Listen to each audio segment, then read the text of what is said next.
వాలంటీర్ల రాజీనామాల మీద ఆంధ్రప్రదేశ్ హైకోర్టులో జరిగినటువంటి విచారణ నిన్నటి దాని గురించి కోర్టు ఏం మాట్లాడింది ఇదంతా మనం పొద్దునే మాట్లాడుకున్నాం. తాజాగా దాని మీద విచారణ పూర్తయిపోయింది. ఎన్నికల సంఘాన్ని అడిగింది కదా, ఎంతమంది రాజీనామా చేశారు, ఎంతమంది ఆమోదించారో ఒకసారి లిస్ట్ ఇవ్వమని. ఆంధ్రప్రదేశ్లో ఇప్పటిదాకా 62,571 మంది వాలంటీర్లు రాజీనామా చేశారని తేలింది.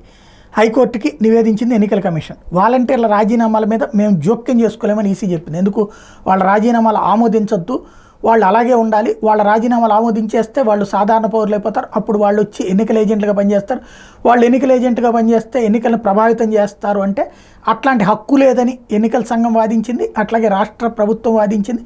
ఈ నేపథ్యంలో రాతపూర్వకంగా కౌంటర్ దాఖలు చేయమని చెప్పి ఈసీకి హైకోర్టు ఆదేశించింది.